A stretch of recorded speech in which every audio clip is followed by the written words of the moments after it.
Assalamualaikum dear students, this is Irshad Ahmed Bhatt and you are with me on my channel Bio 360 by Irshad sir. Today we are going to discuss about another characteristic of living organisms, that is metabolism. So far we have discussed about the three characteristics of living organisms: growth, reproduction and consciousness. Among these three characteristics, growth and reproduction are non-defining features of living organisms और जो consciousness है वो defining feature है living organism का। अब ये metabolism जो है ये भी डिफाइनिंग फीचर है लिविंग ऑर्गेनिज्म का। डिफाइनिंग फीचर वो फीचर है जो विदाउट एक्सेप्शन एक लिविंग ऑर्गेनिज्म में पाया जाता है, इसका कोई एक्सेप्शन नहीं होता है।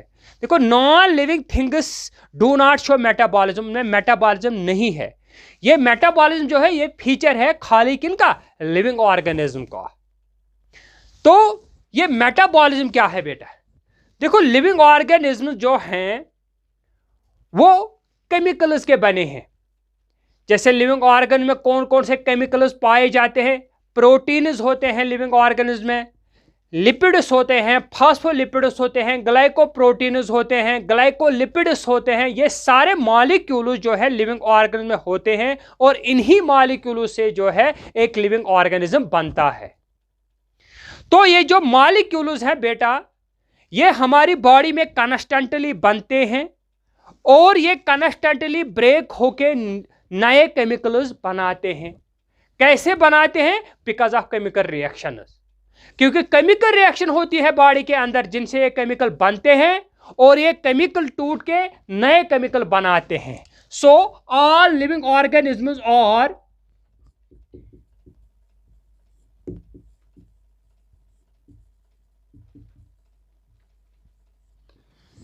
सारे लिविंग ऑर्गेनिज्म में क्या पाए जाते हैं? केमिकल्स पाए जाते हैं।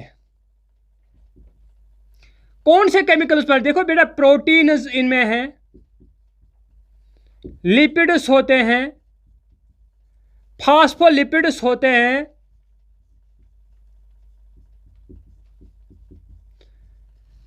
ग्लाइकोलिपिड्स होते हैं, ग्लाइकोप्रोटीन्स होते हैं। ये सारे केमिकल जो हैं किन में पाए जाते हैं? लिविंग ऑर्गेनिज्म में पाए जाते हैं। और ये कैसे बनते हैं? लिविंग ऑर्गेनिज्म में केमिकल रिएक्शंस होती है जिनसे केमिकल बनते हैं और ये केमिकल कभी कभी चेंज होकर नए केमिकल बनाते हैं जो हमारी बॉडी के अंदर हमें काम आते हैं। तो ये सब कुछ जो होता है ये केमिकल रिएक्शंस की वजह से होता है। अब देखो बेटा, अगर केमिकल रिएक्शन लिविंग ऑर्गेनिज्म में होती है तो उसको बोलते हैं मेटाबॉलिक रिएक्शन। यही रिएक्शन अगर हम लेबोरेटरी में करें उसको मेटाबॉलिक रिएक्शन नहीं कहेंगे, उसको केमिकल रिएक्शन कहेंगे। लेकिन अगर कोई केमिकल रिएक्शन बॉडी के अंदर होती है तो उसको बोलते हैं मेटाबॉलिक रिएक्शन। सो मेटाबॉलिज्म क्या है? देखो बेटा, जो भी केमिकल रिएक्शन एक लिविंग ऑर्गन में होती है, जितनी भी केमिकल रिएक्शंस ऑर्गेनिज्म्स में होती है, उन सारी रिएक्शंस को इकट्ठे हम बोलते हैं metabolism. So what is metabolism? So metabolism may be defined as the sum total of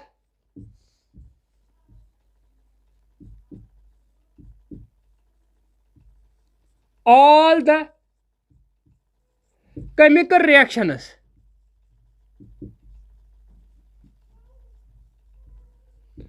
और केमिकल रिएक्शंस अगर लिविंग ऑर्गेनिज्म की बॉडी के अंदर होते हैं तो उनको बोलते हैं metabolic reactions.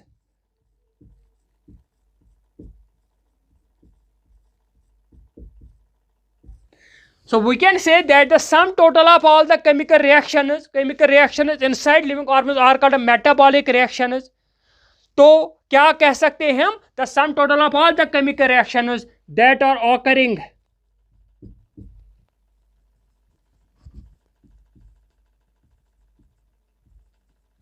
inside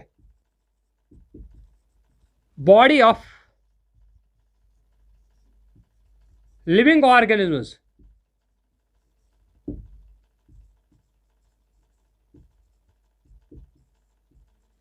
is called metabolism.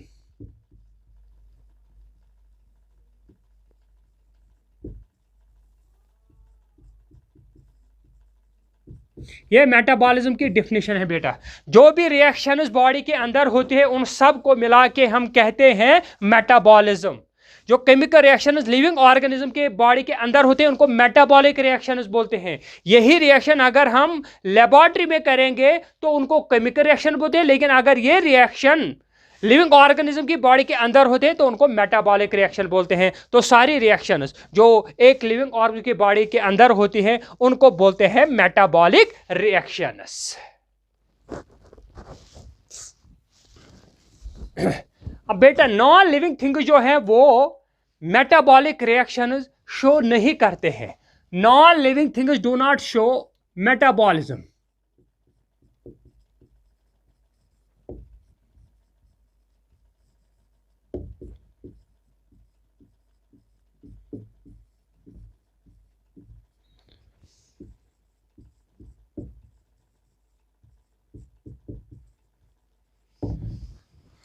That is why we say that metabolism is the defining feature of living organism. अब ये मेटाबॉलिज्म बेटा जो है इसके दो टाइप्स है। मेटाबॉलिज्म जो है इसके कितने टाइप्स है? दो टाइप्स है। मेटाबॉलिज्म के दो टाइप्स है, एक है एनाबॉलिज्म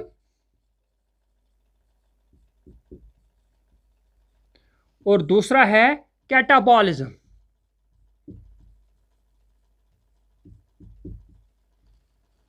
अब एनाबॉलिज्म क्या है, ये कैटाबॉलिज्म क्या है? देखो बेटा ये एनाबॉलिज्म जो है इसको हम कहते हैं कंस्ट्रक्टिव मेटाबॉलिज्म।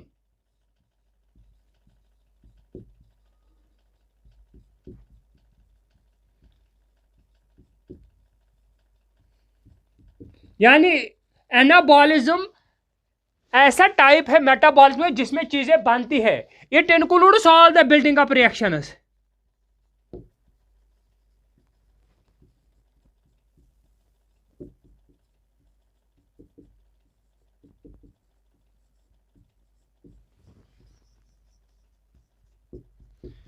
और बनता क्या है इसके दौरान? देखो बेटा जो एनाबॉलिज्म है इसमें कॉम्प्लेक्स सब्सटेंस बनते हैं हमारी बॉडी में या लिविंग ऑर्गेनिज्म की बॉडी में। It include synthesis of complex substances.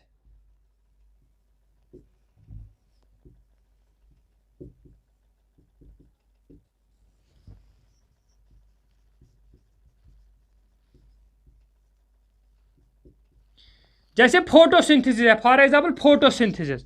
Photosynthesis में क्या बनता है बेटा? ग्लूकोज बनता है। कैसे बनता है बेटा? कार्बन डाइऑक्साइड और वाटर आपस में मिलके in presence of sunlight and chlorophyll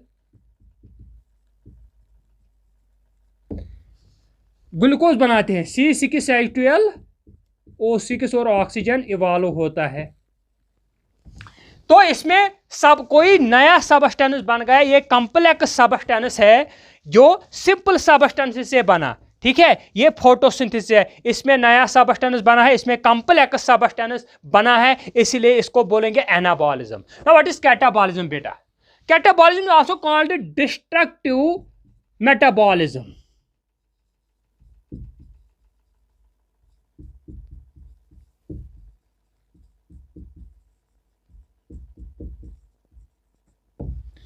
देखो इसमें it includes break down reaction. इसमें चीजें जो है वो ब्रेक डाउन होके छोटी छोटी चीजें बनाते हैं। एक कॉम्प्लेक्स सबस्टेंस ब्रेक होके सिंपलर सबस्टेंसेस बनाता है। So it includes break down reactions.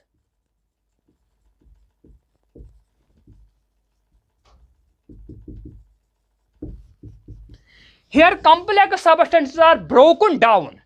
Complex substances are broken down to form simpler substances. Complex substances are broken down. इसका एग्जाम्पल क्या है बेटा? इसका एग्जाम्पल है रेस्पिरेशन। रेस्पिरेशन में क्या होता है? ग्लूकोज को हम ब्रेक डाउन करते हैं in order to release energy by oxidation. Glucose की ऑक्सीडेशन होती है जिससे ग्लूकोज में जो एनर्जी है वो बाहर आती है in the form of ATP. और डाइजेशन में भी कॉम्प्लेक्स फूड जो है वो ब्रेक डाउन होता है टू फॉर्म सिंपल सबस्टेंसेस। तो बेटा ये है मेटाबॉलिज्म। अब ये मेटाबॉलिज्म क्या है? The sum total of all the reactions taking place inside the body of living organism is called a metabolism. अब देखो बेटा, अगर ये रिएक्शन है, जैसे डाइजेशन की कोई रिएक्शन है, या फोटोसिंथेसिस रिएक्शन है, या रेस्पिरेशन कोई रिएक्शन है, अगर यही रिएक्शन हम किसी टेस्ट ट्यूब में करें, रेस्पिरेशन की रिएक्शन, डाइजेशन करे किसी टेस्ट ट्यूब में करे, या कोई भी रिएक्शन जो लिविंग ऑर्गेनिज्म के अंदर होती है, अगर वो हम टेस्ट ट्यूब में करें, तो क्या वो मेटाबॉलिज्म है? नहीं बेटा, वो मेटाबॉलिज्म नहीं हो सकता। क्यों? मेटाबॉलिज्म कहते हैं हम the sum total of all the chemical reactions occurring inside the body of living organism. यहां अगर हम टेस्ट ट्यूब में एक रिएक्शन करें, वो रिएक्शन जो एक लिविंग ऑर्गेनिज्म के अंदर होती है, तो उसको बोलेंगे लिविंग रिएक्शन, उसको बोलेंगे मेटाबॉलिक रिएक्शन, लेकिन उसको मेटाबॉलिज्म नहीं करेंगे। सो ये टेस्ट ट्यूब है, टेस्ट ट्यूब के अंदर अगर हम रिएक्शन करें, तो वो लिविंग रिएक्शन हम उसको कह सकते हैं, लिविंग रिएक्शन उसको कह सकते हैं, लेकिन ये मेटाबॉलिज्म नहीं हो सकता। क्योंकि मेटाबॉलिज्म में क्या होता है? सारी रिएक्शन उसको इकट्ठे, जो भी रिएक्शन एक लिविंग ऑर्गेनिज्म में होते हैं, उनको इकट्ठे हम कहते हैं metabolism. That was our today's topic, metabolism. I hope you have enjoyed this lecture. So, Allah Hafiz.